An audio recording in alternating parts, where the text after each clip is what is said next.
जब एक भाभी अपने देवर को कई बार फोन करती है कि बहुत दिन हो गए देवर जी तुमको देखे हुए और तुम दूर रहते हो मैं दूर रहती हूँ, क्यों ना एक बार आ जाओ, हम दोनों लोग मिलते हैं बैठते हैं खाना पीना होगा और फिर साथ में बैठेंगे कुछ बातें करेंगे। बहुत दिन हो गए हैं तुमसे मिले हुए। क्योंकि देवर भाभी का बड़ा अच्छा और सुंदर सा प्यार था। तो देवर भी कुछ दूसरे शहर में कुछ दूरी पर रहता था, तो सोचता है एक दिन कि चलते हैं भाभी से मिलने।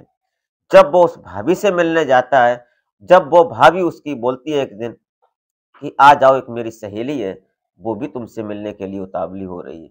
तो इस लालच में आकर जब देवर अपनी भाभी से और उस सहेली से मिलने पहुंचता है, उसके बाद जो सहेली थी, उस जो भाभी उस सहेली को बताती है कि इसके भाई के यहाँ जाकर मिल लो, दोनों लोग बैठ जाना और बातचीत कर लेना, जो भी तुम्हारा दिल करे वो सब कर लेना। ये सुनकर देवर जो था वो उतावला हो जाता है और फिर उस सहेली के साथ चला जाता है। और फिर वहां जाने के बाद जो सहेली और उसकी भाभी और जो उसके भाई बने हुए लोग थे, उन सभी लोगों ने उस देवर के साथ एक ऐसा कांड कर डाला जो कि देवर सोचने पर मजबूर हो गया। उसने कभी ऐसा सोचा ही नहीं था, क्योंकि वो उसकी सगी भाभी थी। क्या हुआ था इस कहानी में, वो जानेंगे सिलसिलेवार तरीके से, तो आप इस घटना को अंत तक जरूर बात कीजिएगा और घटना को पॉइंट टू पॉइंट जानने की कोशिश करते हैं। तो वीडियो में आगे बढ़ने से पहले आपसे बस वो एक छोटी सी रिक्वेस्ट, हमारे चैनल पर अगर आप पहली बार विजिट किए तो प्लीज हमारे चैनल को सब्सक्राइब जरूर कर लें। इससे हमारा हौसला बढ़ता है, हमारी हेल्प होती है। और वीडियो जरा सी भी अच्छी लगे तो एक लाइक करके छोटा सा कमेंट, और कमेंट में अपना और अपने शहर का नाम जरूर लिख दिया करें। तो नमस्कार, प्रणाम। मैं अजय कोहली और आप देखना शुरू कर चुके हैं माई सफर तक। आज की कहानी शुरू होती है मध्य प्रदेश का एक जिला पड़ता है मुरैना। इस मुरैना से और कहानी एंड होती है ग्वालियर में। दरअसल ये मुरैना शहर जो है जिला, यहाँ पर एक थाना क्षेत्र पड़ता है रिठोरा कला, और इसी में एक गांव पड़ता है इसी थाना क्षेत्र के अंतर्गत पीपर सेवा गांव। यहाँ पर रहते हैं रविंद्र कुशवाहा। रविंद्र कुशवाहा जो है ये ग्वालियर में रहकर अपना काम करते हैं, जॉब करते हैं। इनकी भाभी जो ओमवती है, ये ग्वालियर में रहती है। लंबा समय हो गया था इनको मिले हुए, 4-6 महीने हो जाते हैं।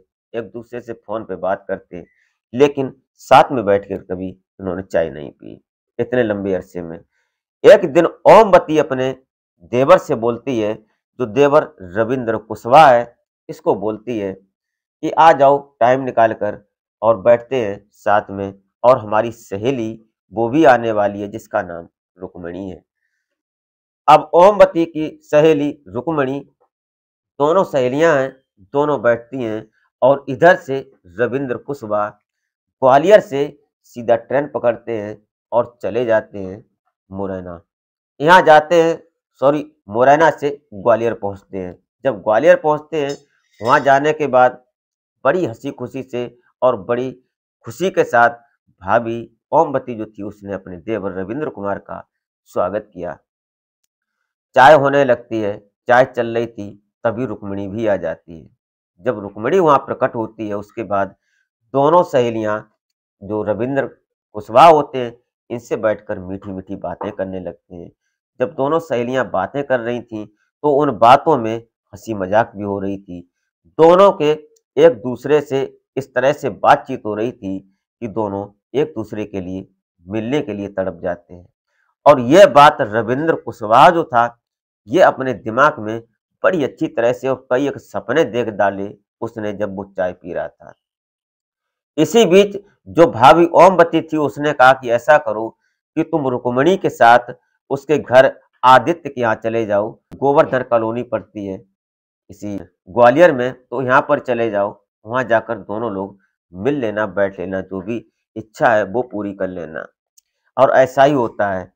जो रविंद्र था वो रुक्मिणी को साथ में लेकर गोवर्धन कॉलोनी पहुंच जाता है और वहां जाकर दोनों अपना आपस में बैठते हैं, चाय पीने जो वहां भी होता है वो सब होने लगता है। ये सब होने के बाद लग देर रात हो जाती है, लगभग 11 बज जाते हैं, और रुक्मिणी जो थी, रुक्मिणी रविंद्र को साथ में लेती है और कमरे के अंदर चली जाती है। अभी 2-4-5 मिनट ही गुजरे थे, रविंद्र और रुक्मिणी दोनों एक साथ कमरे में थे। दोनों अभी कोई भी बातचीत का सिलसिला शुरू भी नहीं हो पाया था और तुरंत वहां पर दाखिल हो जाते हैं कुछ लोग। उन कुछ लोगों में जो नंबर 1 होता है, वो भाभी थी उसकी, जिसका नाम ओमवती होता है। दूसरे नंबर पर कौशल परमार, अंकित वर्मा, आदित्य भदौरिया और रुक्मिणी तो प्रेजेंट में थी ही। इन सभी चारों पांचों लोगों ने वहां पर इसको, ये रविंद्र कुशवाहा होता है, इसको पकड़ लेते हैं और पकड़कर इसको इतना पीटते हैं कि इसकी जेब में लगभग 8-8,500 रुपए थे, उनको निकाल लिया जाता है। इसके पास एक अच्छा कीमती फोन था, उस फोन को भी छीन लिया जाता है। इस उस फोन का जो लॉक था, स्क्रीन लॉक, उसको भी पूछ लेते हैं और फिर उसके बाद जो इस फोन पे यूपीआई जो उसका होता है, जिससे वो पैसे ट्रांसफर करता है, उस यूपीआई का भी नंबर ये पूछ लेते हैं। कुल मिलाकर एक फोन छीन लेते हैं और 8,500 रुपए छीन लेते हैं और उसकी जेब से जो बाइक की चाबी पड़ी हुई थी, वो भी ले लेते हैं। और फिर इसकी भाभी जो थी, वो ये सारे प्लान की मास्टरमाइंड होती है। रविंद्र कुशवाहा ये बात सोच रहा था कि हमारी भाभी हमारे साथ ऐसा क्यों कर रही है, लेकिन इसके पीछे एक बड़ी साजिश थी। जब ये सब कुछ हो जाता है, मार पिटती है उसकी, ये सब होने के बाद रविंद्र कुशवाहा से ये डिमांड रखते हैं, ये आदित्य भदौरिया, कि तुम अब मुझे 10 लाख रुपए दो, वरना मैं तुमको इस दुनिया से जुदा कर दूंगा। ये सुनकर जो रविंद्र कुशवाहा होता है, वो डर जाता है, सहम जाता है, बोलता है कि इतनी मोटी रकम मैं ऐसे कैसे दे सकता हूँ, हमारे पास फिलहाल इतना पैसा नहीं है, मुझे बाहर निकलने दो, मुझे जाने दो, उसके बाद मैं तुमको पैसा का व्यवस्था करता हूँ, देता हूँ। तो ये बाहर जब निकलता है, उसके बाद अब इसके पास ना फोन होता है, ना इसके पास बाइक थी, कुछ नहीं था, बिल्कुल फ्री अकेला था और वो भी शरीर पर मार पड़ी हुई। वो लंगड़ाता हुआ कैसे भी करके थाने में पहुंचता है।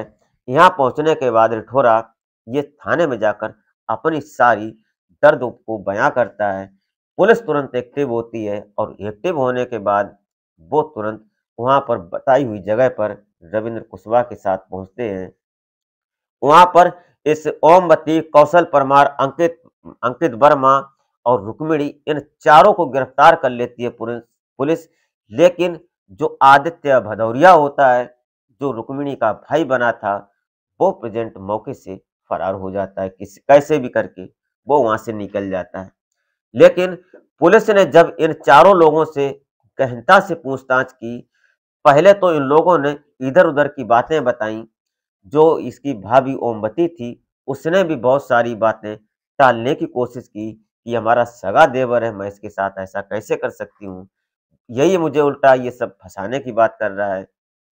ये सब बातें होती हैं, लेकिन इसी बीच जब ये यहाँ पकड़ा था, तो ये जो रुक्मिणी थी और ओमवती, इन लोगों ने, इन चारों पांचों लोगों ने एक उसके ऊपर अंजाम लगाने की बात कही थी कि अगर तुम ये पैसा नहीं दोगे, तो तुम्हारे ऊपर रेप का आरोप लगाकर तुमको सलाखों के पीछे पहुंचा दूंगी, ताकि तुम जिंदगी में कभी वापस नहीं आओगे, सलाखों में ही रहोगे।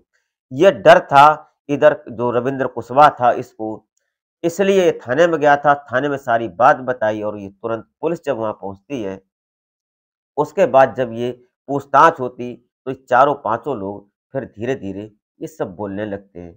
जब ये सारी बात बता देते हैं, उसके बाद पुलिस बताए हुए इनकी लोकेशन पर, जब ये आदित्य भदौरिया होता है, इसको भी जब पुलिस अपनी कस्टडी में ले लेती है, जब इससे ही पूछताछ की जाती है, तो सारे केस का खुलासा हो जाता है।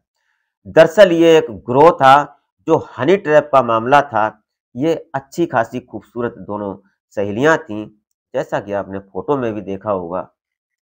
ये जो दोनों लड़कियां जो सहेलियां थीं, ये अक्सर ऐसा ही करती थीं, किसी न किसी को अपने प्रेम जाल में फांसती, उसके बाद फिर उनके साथ ये सब पैसा वसूल करना, इधर उधर से कैसे भी करके धमकाना और रेप का आरोप लगाना वगैरह वगैरह, ये सब करती थी और इनका मकसद होता था सिर्फ पैसा कमाना और इनसे पैसा हड़पना।